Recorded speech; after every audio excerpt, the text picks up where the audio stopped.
हमारी special series इतिहास के पन्नों से में आपका स्वागत है और आज हम अपने इस पहले एपिसोड में बात करेंगे एक ऐसे क्रिकेटर की जो शायद ना होते तो इंडियन क्रिकेट टीम को टेस्ट स्टेटस न मिलता। वो इंडियन क्रिकेट टीम के पहले टेस्ट कप्तान थे और जैसा आपने एबी डिविलियर्स के बारे में सुना होगा, ये खिलाड़ी भी उन्हीं की तरह टेनिस भी खेला करते थे, बिलियर्ड्स भी खेला करते थे, फुटबॉल भी खेला करते थे, हॉकी भी खेला करते थे, एथलेटिक्स में भी ये बहुत अच्छे थे, लेकिन क्रिकेट से इनका एक अलग सा लगाव था। नाम है CK Nayudu, colonel CK Naidu.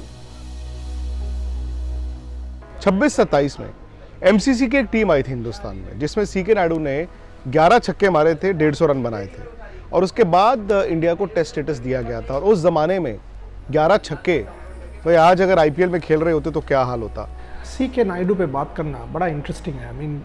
पहला तो ये बात है कि 1950s में आप लोग ये शायद नहीं जानते होंगे कि सीके नायडू ने बेसबॉल खेलने का तय कर लिया था। उन्होंने अमेरिका में बेसबॉल के लिए ट्रायल भी दिया था और उन्होंने बेसबॉल भी खेला हुआ है।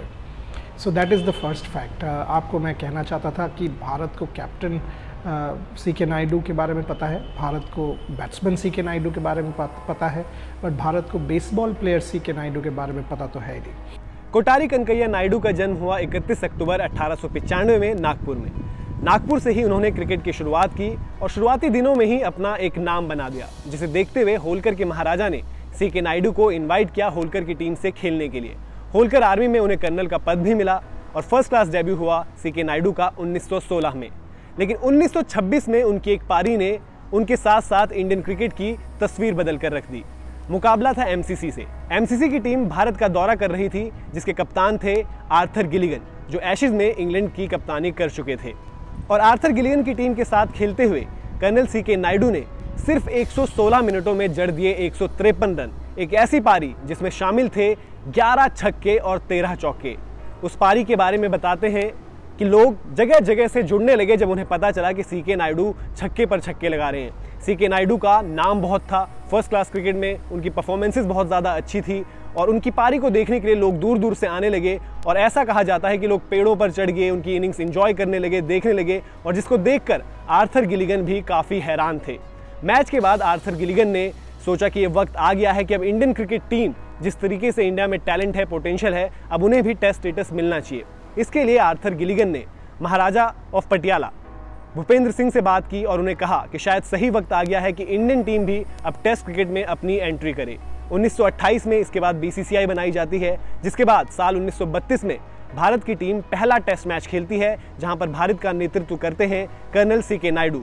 लेकिन उनके कप्तान बनने की कहानी भी थोड़े ट्विस्ट और टर्न से भरी हुई थी। ये तो सब जानते हैं कि सीके नायडू इंडिया के पहले टेस्ट कैप्टन थे। बहुत ज़्यादा लोगों को ये नहीं पता कि वो 5वीं चॉइस थे।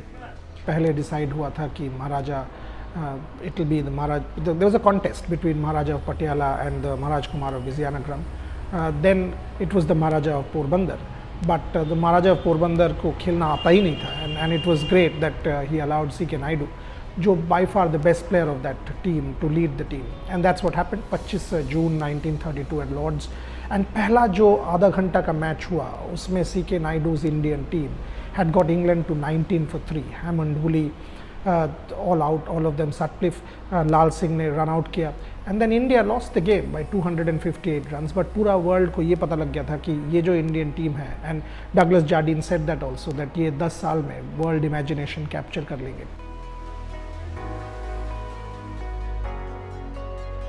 कर्नल सीके नायडू का फर्स्ट क्लास क्रिकेट में शानदार रिकॉर्ड था, जो इंग्लैंड में भी उन्होंने जारी रखा, जिसे देखते हुए विजडन ने 1933 में कर्नल सीके नायडू को cricketer of the year name किया और जो भारत के पहले क्रिकेटर बने जिन्हें Wisden cricketer of the year की उपाधि मिली। CK Naidu at that point उनको ब्लैक ब्रैडमैन कहा गया था। Wisden nominated him as one of the players of 1932-33। ये बहुत बड़ा श्रेय जाता था उनको कि at that point in time the way he batted और उनका जो लीडरशिप, उनका जो बैट्समैनशिप, उनका जो स्किल था, वो बहुत ही फर्स्ट रेट का था। एक टावरिंग पर्सनालिटी थे, जिसे कहते हैं ना, बोथ लिटरली एंड फिगरेटिवली। बहुत ज़्यादा तो नहीं मैंने सुना था उनके बारे में, लेकिन जब मैं खुद सीके नायडू ट्रॉफी खेला, जिसे नेशनल स्कूल्स की अंडर 19 टूर्नामेंट तब कहा जाता था, अब तो खैर ये बीसीसीआई की टूर्नामेंट हो गई है, तो फिर मैंने पढ़ा और मनोज, उनका इम्पैक्ट बहुत था। उनको कहते हैं कि he was India's first world class cricketer. England की टीम भारत वापस आती है, जहां पर एक बार फिर से कर्नल सीके नायडू की कैप्टनसी में भारत और इंग्लैंड के मुकाबले होते हैं। अनफॉर्चुनेटली वहां पर भी रिजल्ट भारत के फेवर में नहीं थे, लेकिन कुछ परफॉर्मेंसेस इंडियन क्रिकेट को जरूर मिली थी। उसके बाद जब Douglas Jardine led the MCC team to India, उसमें भी अगर आप देखें Lala Amarnath got the 100 15th to 18th December 1933 Bombay Gymkhana में ये मैच खेला गया था। भारत में टेस्ट क्रिकेट जो हम कहते हैं, टेस्ट क्रिकेट का पहला मैच, ये जो मैच हुआ था और उसमें Lala Amarnath played brilliantly and scored 100, India's first ever test match 100। But उस मैच में भी सीके नायडू ही हैड एन इंजर्ड हैंड, और वो हाथ के इंजरी के बावजूद उन्होंने लाला अमरनाथ के साथ उन्होंने साथ दिया, स्कोर्ड 67 ऑड।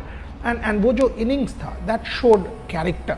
जो हम कहते हैं ना कि टेस्ट क्रिकेट में आपको कैरेक्टर दिखाना चाहिए, आपको स्ट्रगल करना चाहिए, आपको नेवर गिव अप एटीट्यूड जो हम बार बार जिक्र करते रहते हैं टेस्ट क्रिकेट का, यही सीके नायडू से हम सीख सकते थे।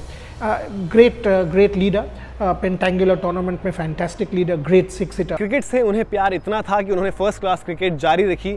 लगभग 5 दशकों तक वो फर्स्ट क्लास क्रिकेट में एक्टिव रहे। और आपको ये जानकर हैरानी होगी कि जब उन्होंने अपना आखिरी रणजी मैच खेला तो उनकी उम्र थी 61 साल, और तब भी वो काफ़ी अच्छी परफॉर्मेंसेस दे रहे थे। उनके आखिरी रणजी सीजन की बात करते हुए राज सिंह डूंगरपुर, जो कि बीसीसीआई के प्रेसिडेंट रहे, खुद एक फर्स्ट क्लास क्रिकेटर रहे, सेलेक्टर भी रहे, उनका कहना है कि राजस्थान के अगेंस्ट एक मैच में जो उन्होंने बल्लेबाजी करते हुए देखा था कर्नल सीके नायडू को, शायद वैसी इनिंग्स उन्होंने और कहीं और किसी प्लेयर द्वारा नहीं देखी है। उत्तर प्रदेश से खेलते हुए कर्नल सीके नायडू जब क्रीज पर आए तो उत्तर प्रदेश का स्कोर था 21 पर 4। कर्नल सीके नायडू जब क्रीज पर आए थोड़ा स्ट्रगल करे, लेकिन धीरे धीरे जैसे उन्होंने बल्लेबाजी शुरू करी, बल्लेबाजी में वो बेहतर होते गए।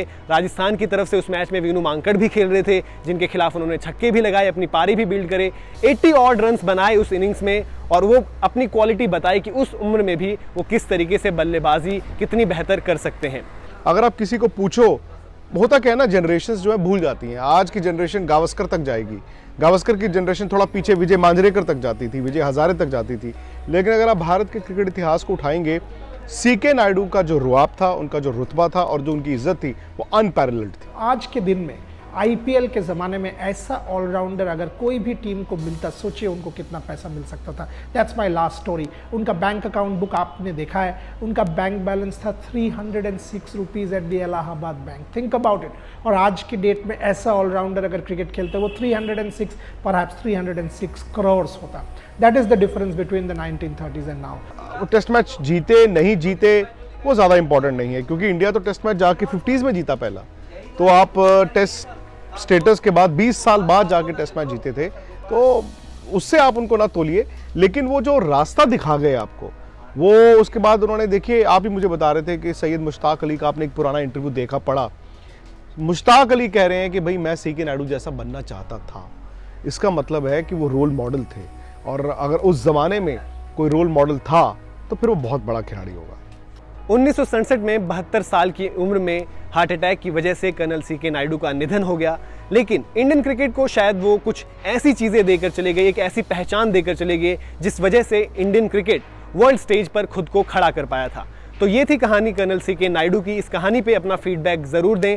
सोशल मीडिया के थ्रू आप मुझे बता सकते हैं कि और किन खिलाड़ियों पर आप चाहते हैं कि हम इस सीरीज़ में आगे बात करें। तो इसी तरह बने रहिए हमारे साथ। स्पोर्ट्स तक को सब्सक्राइब करिए और नोटिफिकेशन की घंटी बजाइए।